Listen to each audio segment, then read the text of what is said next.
Ready. मैं JP Singh अपने वार्तालाप चैनल में आप सभी को स्वागत करता हूं। आज वार्तालाप का विषय है सक्सेस। बहुत ही महत्वपूर्ण और जीवन में एक मकसद वाला विषय है। हर आदमी सक्सेस हर किसी को सफलता चाहिए। हर सफलता के लिए पीछे भाग रहे हैं, किसी भी कीमत पर सफलता चाहिए। तो सफलता का सूत्र क्या है? और कुछ ही लोग सफल होते हैं और ज़्यादातर लोग सफल नहीं हो पाते हैं। आज प्रतियोगिता का दौर है, कंपटीशन का युग है, तो सफलता एक बहुत बड़ी चीज़ है और हजारों लाखों में कुछ लोग ही सफल होते हैं। यूँ कहिए तो 1% लोग सफल होते हैं। तो सफलता का सूत्र का विस्तार पूर्वक वर्णन करने के लिए मैं बोलूँगा कि सफलता का 3 सूत्र हैं: लक, लेबर और इंटेलिजेंसी। अगर तीनों है तो सफलता तो मिलना ही है, लेकिन ये तीनों हर आदमी में नहीं होता है। हर आदमी भाग्यशाली नहीं है कि वो अच्छे माहौल में हो, उसकी सारी सुविधाएं हो, और हर आदमी में वो जीनियसनेस और इंटेलिजेंसी भी नहीं होती है। लेकिन एक सूत्र है, मेहनत, वो हर आदमी के बस का बात है। और वो सूत्र ऐसा है जो आदमी को, किस्मत को बदल देता है। आदमी कहाँ से कहाँ पहुँच जाता है। जो फर्श से अर्श तक जाने की कहानी है, एक परिश्रम और श्रम और हार्ड वर्किंग ही बदलता है। लेकिन होता यूँ है कि लोग अपने हालातों से समझौता कर लेते हैं, अपने हालातों से हार मान लेते हैं।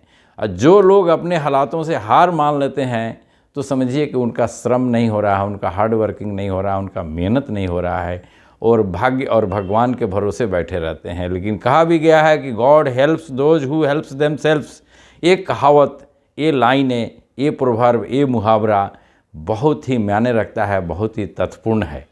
तो मेहनत एक ऐसा अस्त्र है, एक मेहनत एक हर आदमी के बस की बात है, जो वो क्या से क्या कर सकता है, वो उस पर खुद उस चमत्कार कर सकता है। जैसे लूले लंगड़े भी ओलंपिक जीतते हैं। डेविड गैलियंस की बात करें, जो 140 केजी वजन वाला व्यक्ति 160 किलोमीटर मैराथन में 19 घंटे में कंप्लीट, 24 घंटे का मैराथन 19 घंटे में कंप्लीट करता है और मैराथन का वर्ल्ड चैंपियन बनता है।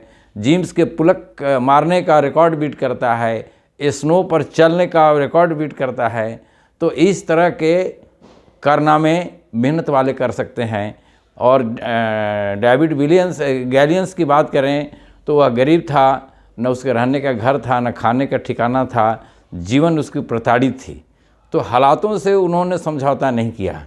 जब हालातों से आप समझौता नहीं करते हैं तो आप पर असीम शक्तियाँ आपके अंदर हैं। आप सीमित जीवन के सीमित शक्तियों से बाहर निकल जाते हैं, और प्रकृति जो अस्तित्व ने आपको असीम शक्तियाँ दिया है। कहा गया है कि मनुष्य देवता से भी ऊपर है। Sky is the limit. हमारे आगे बढ़ने का जो लिमिट है, स्काई इज द लिमिट, आसमान है। तो उस आसमान की ऊंचाई तक हम पहुंच सकते हैं। तो मात्र 1% लोग ही ऐसा कर पाते हैं। बाकी 99% लोग समय और अपने हालात, अपने परिस्थितियों से हार मान लेते हैं, उसको स्वीकार कर लेते हैं, उससे समझौता कर लेते हैं। लेकिन जो लोग इसे समझौता नहीं करते हैं, वो उन्हीं को सक्सेस मिलती है। तो सक्सेस करने से नहीं होगा, और दूसरे को देखना जरूरी है, उससे प्रेरित होना जरूरी है, लेकिन उसी रेशियो में, उसी अनुपात में रोज रोज लगातार मेहनत करना पड़ेगा। चाहे थॉमस एडिसन की बात ले लें, जिन्होंने इलेक्ट्रिक का आविष्कार किया, चाहे आइंस्टाइन की ले लें, वो दिन रात मेहनत में जुटे रहते थे। आइंस्टाइन 4 घंटे टब में नहाते थे और साबुन के बुलबुलों में थपकेलियाँ ले करके किसी से मिलते नहीं थे। उनका ये मेडिटेशन हॉल टाइप का था, वहाँ लिखते थे, एक एक सिद्धांत बनाते थे। इसी तरह से कोई बिजनेस में, कोई नौकरी में, तो कोई एथलेटिक्स में, तो कोई क्रिकेट में, तो कोई संगीत में, जो भी अपने सेलिब्रिटी हैं, शिखर तक पहुँचे हैं, तो उन्होंने बहुत मेहनत किया है। बिना मेहनत का कुछ हो नहीं सकता। अगर मेहनत नहीं होगा तो प्रतिभा भी समाप्त हो जाएगी। भगवान से मिला हुआ प्रतिभा भी कोई काम का नहीं आएगा, और तकदीर भी साथ नहीं देगा। देखिए, धीरू भाई अंबानी के 2 बेटे, एक अनिल अंबानी, एक मुकेश अंबानी। अनिल अंबानी जब डिवाइड हुआ था तो 50,000 करोड़ उनके पास कुछ 5-10 हज़ार करोड़ ज़्यादा ही मिला था, लेकिन वो कहाँ चले गए और वो कहाँ चले गए। तो मेहनत चाहिए, रात दिन लगन चाहिए, सिंसियरिटी चाहिए, अपने लक्ष्य को ध्यान में रखना चाहिए। तो कहा भी गया है कि आराम से कुछ होता नहीं है और डरने से भी कुछ होता नहीं है।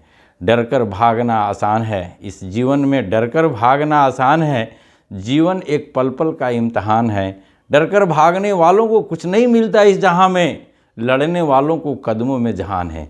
तो लड़ना है, संघर्षरत रहना है और किस्मत को बदलना है। आज़ादी की लड़ाई के समय में दुष्यंत कुमार के ये उत्साहवर्धक कविताएं बहुत फेमस हुई और हर जगह हर लोग अपने भाषण में बोलते थे। उस समय के जितने नेता थे, हो गई पीर पर्वत सी पिघलनी चाहिए, हो गई पीर पर्वत सी पिघलनी चाहिए, इस हिमालय से कोई गंगा निकलनी चाहिए। हंगामा खड़ा करना मेरा मकसद नहीं है, मेरी कोशिश है कि सूरत बदलनी चाहिए। चाहे तेरे सीने में आग हो या मेरे सीने में आग, वो आग कहीं है तो आग जलनी चाहिए। तो सक्सेस के लिए मेहनत की आग चाहिए, सिंसियरिटी चाहिए और पूरा दांव पर लगाना चाहिए। जो दांव पर लगाता है वही जीतता है, जो दांव पर नहीं लगाता वह नहीं जीतता है। तो दांव पर लगाएं, मेहनत को प्राथमिकता दें, हार्ड वर्किंग को, और तब तक नहीं रुके जब तक लक्ष्य हासिल नहीं हो जाता है। तो सक्सेस बोलने से नहीं होगा, इसके लिए प्रयास करना पड़ेगा, प्रयास और प्रतीक्षा भी करनी पड़ेगी, तभी जाके सक्सेस मिलेगा। तो इस बात का ध्यान रखें।